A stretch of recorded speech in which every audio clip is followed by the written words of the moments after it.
আসসালামু আলাইকুম এভরিওয়ান, কেমন আছেন সবাই?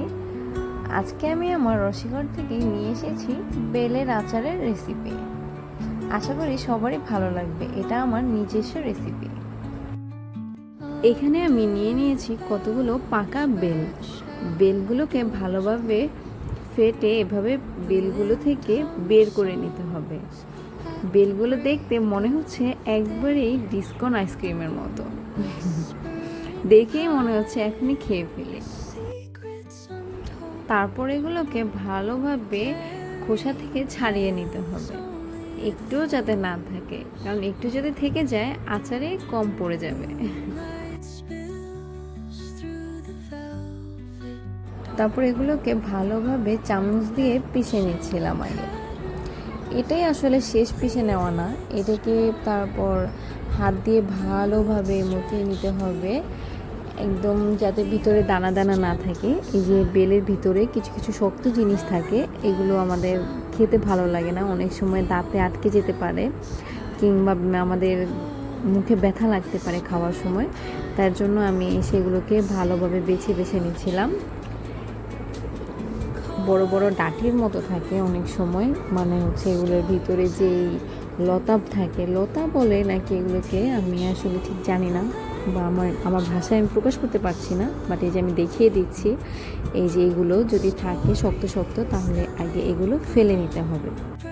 ফেলে দেওয়া হলে তারপর সরিষার তেল দিয়ে এটাকে আরও কিছুক্ষণ আলু ভর্তার মতো করে মাখিয়ে নিতে হবে। আর সরিষার তেলটা এই জন্যই দেওয়া যাতে এটা ভালো থাকে অনেক দিন। তেলটা ভালোভাবে মাখা হয়ে গেলে এভাবেই রেখে দিবেন।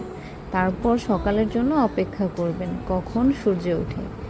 সূর্য যখন উঠবে ঠিক তখনই গিয়ে আপনি মিষ্টি রোদের মধ্যে আপনার আচারটুকু এভাবে রোদে দিয়ে দেবেন। রোদে দেওয়া হয়ে গেলে ভালোভাবে আবার ঘেঁটে ঘেঁটে দিবেন যাতে এগুলো এপিট ওপিট ভালো করে হয়ে যায়। আর রোদে দেওয়ার সময় অবশ্যই ঢাকনা দিয়ে দেবেন যাতে কোনো বালু না পড়তে পারে। তারপর যে কড়াইতে আমি আচার তৈরি করব সেটার মধ্যে এভাবে কিছু পাঁচফোড়ন আগেই টেলে নেব। পাঁচফোড়নগুলো আমি টালা হয়ে গেলে তারপরে ব্লেন্ড করে নেব। কারো বাসায় যদি ব্লেন্ডার না থাকে তাহলে আপনি পাটায় বেটে নিতে পারেন। আমি এখানে পাঁচফোড়নের সাথে একটু জিরাও দিয়ে দিচ্ছি। আমার পার্সোনালি জিরা খুবই পছন্দ। জিরার গুঁড়ো দিলে আমার কাছে মনে হয় যে ওই তরকারি কিংবা ওই জিনিসের স্বাদ আরও বেড়ে যায়। তাই আমি এখানে কিছু জিরা দিয়ে নিচ্ছি। তারপরে এগুলোকে ভালোভাবে নেড়ে চেড়ে একটু গরম করে তেলে তারপর এগুলোকে আমি বেটে নিব। পাঁচফোড়নগুলো সরিয়ে ফেলার পরে আমি এখানে দিয়ে দিচ্ছি সরিষার তেল। আপনি এখানে আপনার আচারের পরিমাণ বুঝে সরিষার তেল ব্যবহার করবেন।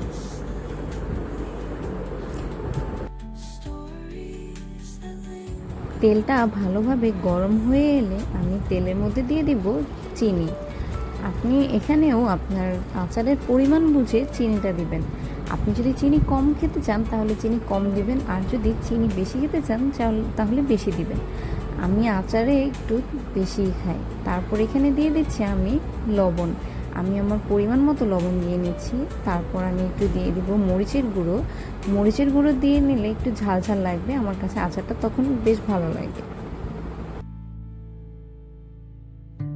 মশলাগুলোকে অনবরত নাড়তে হবে। তারপর আমি এখানে দিয়ে নিচ্ছি একটু রসুন। রসুনটা দেওয়ার পর ভালোভাবে মিশিয়ে নিতে হবে। আর এটা সবসময় নাড়ানোর উপরেই রাখবেন যাতে পুড়ে না যায়। মশলাটা যদি পুড়ে যায় তাহলে আচারটা তিতা তিতা লাগে। নাড়তে নাড়তে দেখবেন চিনি একেবারেই গলে গিয়েছে। এখানে চিনির বদলে আপনারা গুঁড়ো ব্যবহার করতে পারেন, মানে মিঠাই যেটাকে বলে ওটা ব্যবহার করতে পারেন। মিঠাই ব্যবহার করলে তখন আচারের স্বাদটা আরও বেড়ে যায়। তারপর আমি দিয়ে নিচ্ছি পাঁচফোড়নগুলোকে গুঁড়ো করে রাখা সেই মশলাগুলো দিয়ে বারবার নাড়তে থাকবেন। মশলাগুলো দেওয়ার পর একটা কালচে ভাব চলে আসে। এটা কিন্তু আসলে পুড়ে যায় না, তখন এটার একটা কালার চলে আসে মশলাটা দেওয়ার পরে। এটাকে ভালোভাবে মিশিয়ে কিছুক্ষণ জাল করে নেবেন। মেশানো হয়ে গেলে ছাদে রোদে দেওয়া কদবেলটুকু নিয়ে চলে আসবেন। তারপর এখানে সবটুকু ঢেলে দিবেন।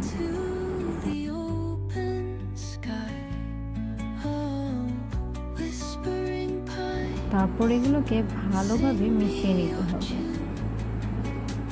এগুলো কিন্তু নাড়ানো বন্ধ করা যাবে না, এগুলো সারাক্ষণই নাড়াতে হবে অনবরত। কারণ নাড়ানো বন্ধ হলে যদি আচারগুলো পুড়ে যায় তাহলে খেতে একদমই ভালো লাগবে না, তিতে তিতে লাগবে।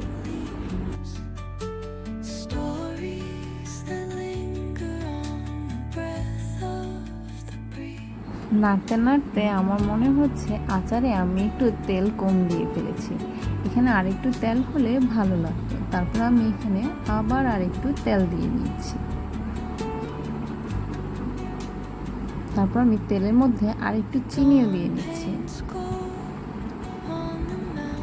তারপরে এগুলোকে মাঝখানেই আমি একটু গলিয়ে নিব। তারপর এগুলোকে আবার নাড়াচাড়া করলে ঠিক হয়ে যায়, মিশে যায়।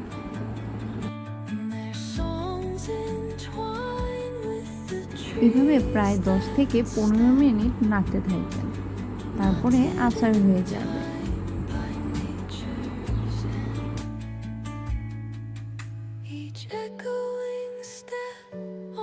আমার আচারটা প্রায় হয়ে গিয়েছে। আমি একটু টেস্ট করে দেখি আমার কাছে একটু চিনি কম কম লাগছে, তাই ভাবলাম আর একটু চিনি দিয়ে নিই। এখানে আমি আরও কিছু চিনি দিয়ে ভালোভাবে নাড়তে থাকি। আপনাদের কাছেও যদি এরকম চিনি কম মনে হয় আপনারাও ওইভাবে চিনি দিয়ে নিতে পারেন। চিনিটা ভালোভাবেই মেশানো হয়ে গিয়েছে। আমি আবারও একটু টেস্ট করে দেখলাম, এবার না একদমই পারফেক্ট হয়েছে। তারপর নামানোর আগে আমি আবারও এখানে একটু 5 ফোড়নের গুঁড়ো দিয়ে নিচ্ছি। এরপর আমি আচারটাকে নামিয়ে একটা প্লেটে নিয়ে নিচ্ছি। প্লেটের চারপাশে ভালো করে আচারটাকে ছড়িয়ে নিচ্ছি।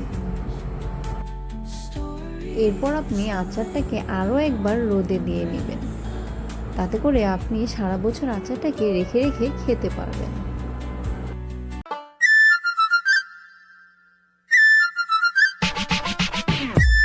শুধু দর্শক মন্ডলী, এখন আপনাদের কানে আসতেছে স্টোইক ডিসের গান। তো তাড়াতাড়ি আপনাদের টুইন ওয়ানের ভলিউম অন করে, যাতে ফাইটটা যাইতাম মরে যায়। Yeah, Raji by Kazi and Mana, bring it to you live from New York City. Double on the beat.